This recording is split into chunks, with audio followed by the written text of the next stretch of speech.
어제 본문의 죄로 번역된 헬라어가 하마르티아인데 missing the mark, 관역에서 벗어난다 의 문자적 뜻이다. 곧 궁수, archer, 화살 쏘는 자의 비유다. 화살이 관역에서 벗어나는 이유는 궁수가 관역을 쳐다보지 않고 다른 데를 쳐다봐서 그렇다. 곧 하나님의 백성 이스라엘이 하나님이 아닌 우상을 바라보는 것이 죄다를 강조했습니다. 열왕기하를 보면 우상 숭배자 왕에게 활과 화살을 갖다 주면서 선지자가 말하는 장면이 나옵니다. 솔로몬 사후에 이스라엘이 북왕국 이스라엘과 남왕국 유다로 나뉘어집니다. 북왕국 이스라엘의 19명의 왕은 전부 다 우상 숭배자이에요. 하마르티아로 하면 하나님을 바라보지 않고 전부 다 우상만 바라봅니다. 그래서 하나님이 많은 선지자를 보내십니다. 엘리야, 엘리사가 대표적인 선지자이에요. 엘리야, 엘리사 다 북왕국 이스라엘에서 활동한 선지자입니다. 선지자의 두 종류가 있습니다. 아모스, 예레미야, 호세아처럼 말씀만 전하는 선지자가 있고 말씀도 전하고 기적도 행하는 선지자가 있습니다. 엘리야, 엘리사는 기적을 행하죠. 그런 기적을 행하는 선지자를 큰 선지자라고 불렀습니다. 예수님이 기적을 행하시죠. 누가복음 7장 큰 선지자가 우리 가운데 일어났으니, 그렇게 하나님이 큰 선지자 엘리야, 엘리사 같은 선지자를 북왕국 이스라엘에 보내십니다. 그 말은 회개할 기회를 주시는 거죠. 버리셨으면 선지자를 안 보내십니다. 자기 백성 북왕국 이스라엘을 사랑하시고 오래 참아주시는 하나님을 말해요. 그렇게 북왕국의 선지자 왕들이 다 우상숭배자인데요. 요아스 왕이 있습니다. 남왕국 유다에도 요아스가 있는데 북왕국에도 동명이인으로 요아스가 있습니다. 우상숭배자 악한 왕이에요. 북왕국에서 활동하던 엘리사가 이제 죽게 됩니다. 요아스가 엘리사를 찾아갑니다. 엘리사가 활과 화살을 주면서 화살을 쏘라는 말을 합니다. 궁수 비유를 하는 거죠. 곧 하나님만 바라보고 하나님만 의지하면 하나님이 도우시겠다는 거예요.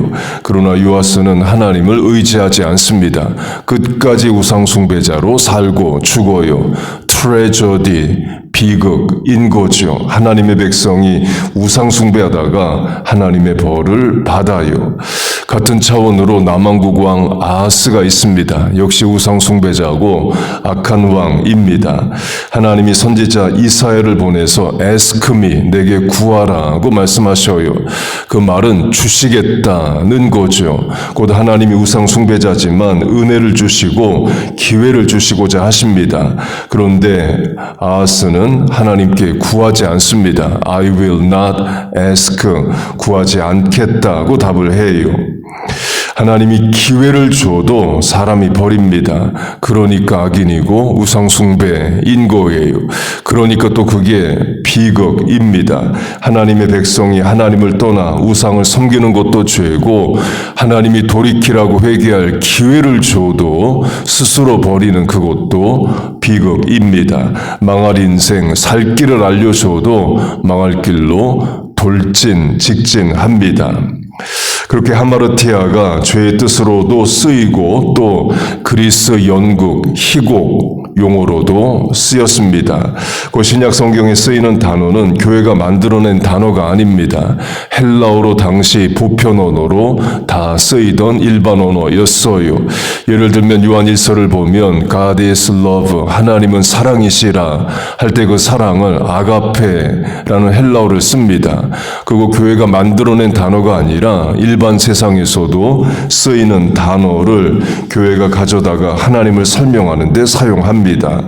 마찬가지로 본문의 죄, 하마르티아도 일반 세상에서 쓰이는 단어였고 특별히 연극, 희곡에서 쓰였습니다. 의미는 fatal defect, tragic flaw, 비극적 결함, 치명적 결함의 뜻으로 쓰였습니다. 죄와 연결하면 죄가 불러오는 치명적 비극이 있다는 거예요. 다윗이 밧세바와 간음하는 죄로 하면 그걸 연극으로 만든다고 하면 다윗이 낮에 자고 밤에 일어나서 왕궁 지붕 위를 걷다가 목욕하는 여자를 보게 됩니다. 그 장면이 연극 용어로 하면 하마르티아, 치명적 결함이 시작되는 비극적 결말로 나가게 되는 그런 장면이에요. 다윗이 죄의 유혹을 이기지 못하고 죄로 돌진하는 장면이 시작되기 때문입니다. 선악과도 마찬가지죠. 선악과는 동산 중앙에 있습니다. 구석에 숨겨져 있질 않아요. 곧 하와가 선악과를 한두 번 본 게 아닙니다. 볼 때마다 하나님의 말씀을 기억하고 경고를 기억하고 먹으면 안 된다, 정령 죽는다 하셨다 기억하면서 선악과를 봤을 겁니다. 그런데 치명적 결함, 비극을 불러오는 결함의 장면이 시작됩니다. 뱀과 만나서 하와가 대화를 하게 돼요. 곧 마귀의 말을 듣고 하와는 마귀의 말을 확인해 보고자 합니다. 정말 눈 밝아지고 하나님처럼 되는지를 확인해 보고자 해요. 마귀의 유혹에 하와가 넘어간 거죠. 그리고 선악과를 먹습니다. 그것도 연극으로 하면 그 장면이 치명적 비극을 불러오는 죄의 장면인 거예요. 사람마다 치명적 결함이 다 다릅니다. 다윗으로 하면 재물의 유혹을 받지 않습니다. 다윗은 전 재산 다 들여서 성전을 지을 준비를 해요. 다윗의 약점은 치명적 결함은 이성입니다. 다윗은 왕으로 합법적으로 많은 부인을 취할 수 있었습니다. 솔로몬 왕으로 하면 부인이 1000명입니다. 부인을 얼마든지 얻을 수 있음에도 불구하고 굳이 다윗은 유부녀와 간음을 해요. 비극적 결과를 불러오는 죄의 시작인 거죠. 반면에 사울 왕은 이성에 대한 성적 범죄가 없습니다. 사울은 재물에 대한 유혹을 받아요. 하나님이 아말렉과의 전쟁에서 부티, 전리품을 취하지 말라, 다 죽이라, destroy all의 명령을 하십니다. 그러나 사울은 전리품에 대한 욕심으로 짐승들을 살려 가지고 옵니다. 그 사건이 사울이 버림받는 계기가 됩니다. 영국 용어로 하면 치명적 결함, 비극적 결함의 장면인 거죠. 고라로 하면 고라는 이성이나 재물에 대한 유혹, 욕심이 없습니다. 종교적 욕심이 있어요. 왜 아론과 아론의 후손만 제사장을 하느냐? 나도 제사장을 좀 해보자 해서 반란을 일으킵니다. 그 죄는 자신과 함께했던 사람들을 멸망시킵니다. 곧 죄가 불러오는 죄의 값이 있습니다. 그래서 죄가 무서운 거예요. The wages of sin is death. 죄의 값은 사망이라 말합니다. 우리로 적용하면 우리가 10,000가지 죄를 하루에 한 번씩 돌아가면서 짓는 게 아닙니다.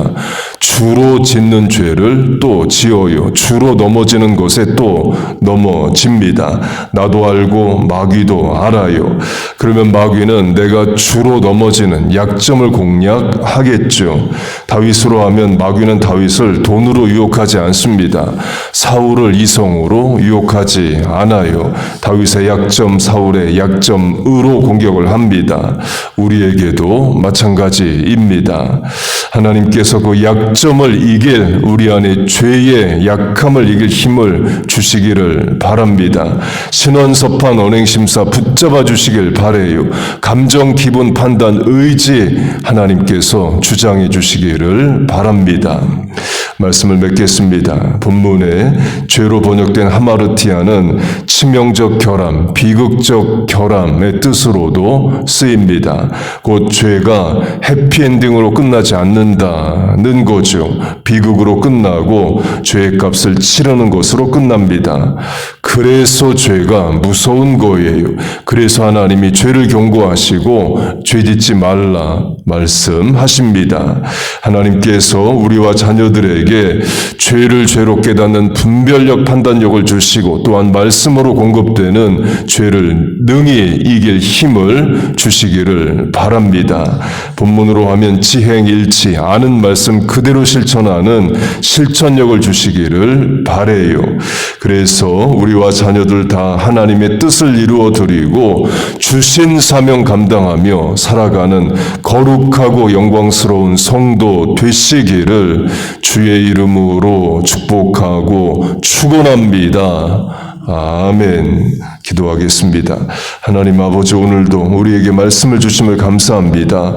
하나님, 치명적 비극적 결말을 가지고 오는 죄짓지 않게 하시고 도리어 말씀으로 순종하여 하나님의 뜻을 이루어 드리는 우리와 자녀들 다 되게 하여 주옵소서. 죄가 관영하고 악한 세상을 살아갑니다. 우리와 성도 자녀들의 영적 눈을 띄워주시고 죄를 죄로 보고 악을 악으로 깨닫게 하여 주옵소서. 하나님이 공급하시는 힘으로 세상을 이기게 하여 주옵소서.